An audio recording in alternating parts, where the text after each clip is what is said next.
I've cut a lot of acres of hay with a team. Raking that hay with a dump rake. You know what a dump rake is? Nope. The kind that come along, and then when you get a bundle of hay in front of them, the rake comes up like this and lets it out, and then it comes down again. Oh, okay. Yeah. Those are the kind you catch your heel on if you're not careful when you're tripping them.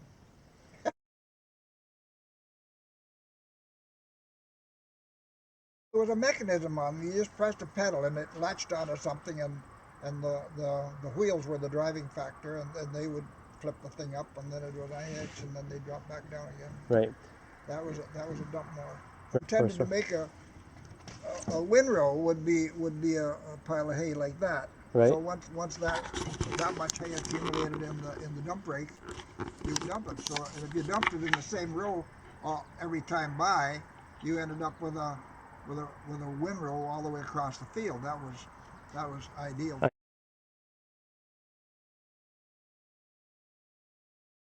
Yeah. So when you came by with the baler, or no, this is no baler. Pre-baler too. This is pre-baler. So you're pitchforking it into a wagon. Yeah. Okay. And off again into the mow often. Yeah. And then slings. Oh. Where the wagon had ropes on the bottom, and the hay would be either forked on, and then there was the hay loader came along too, which was a thing that you pulled along behind the wagon, and it picked up the hay and elevated it up and dumped it onto the wagon. Okay.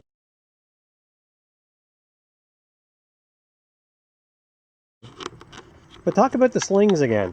I found that interesting. The slings, usually a hay wagon would have four sets of ropes.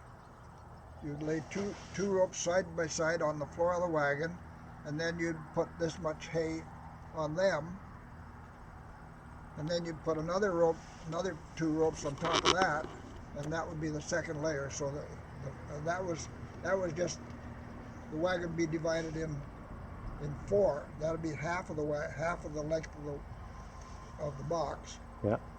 And so there'd be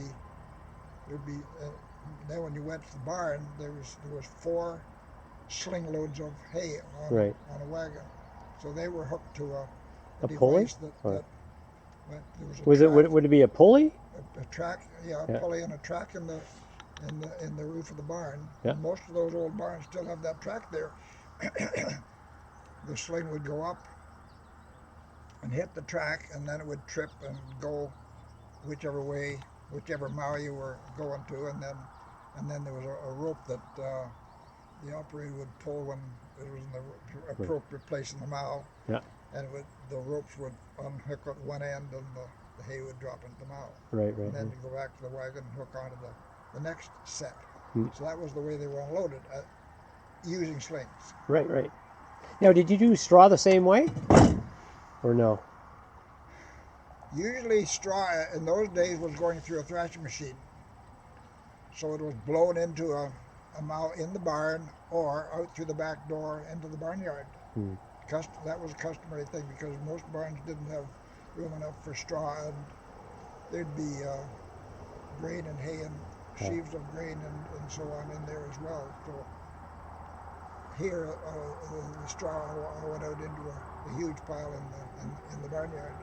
Okay.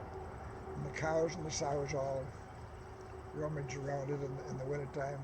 The old sows would dig a hole underneath it and make their bed in there in the shelter of a. Okay. But those straw stacks it was a work too, because there'd have to be at least two men out in the straw stack when the thresher was running to sort of mow it and make a pile of it. Right. Yeah, that was the threshing machine area.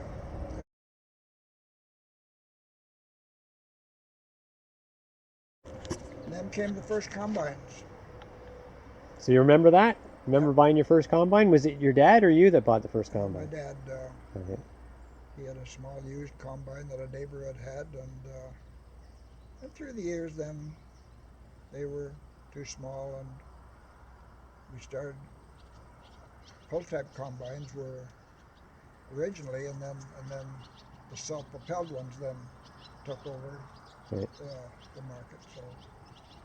So did the early combines actually save time? Were they pretty finicky to work with, or? The idea of the first combines was like if you pre-combine, then all the grain crops went through what we called a binder, and a Right. binder would cut the grain and make sheaves of it, drop the sheaves on the ground. Then a couple of men had to come along and what we call stooking, standing the sheaves up in 7 or 8 sheaves per stook.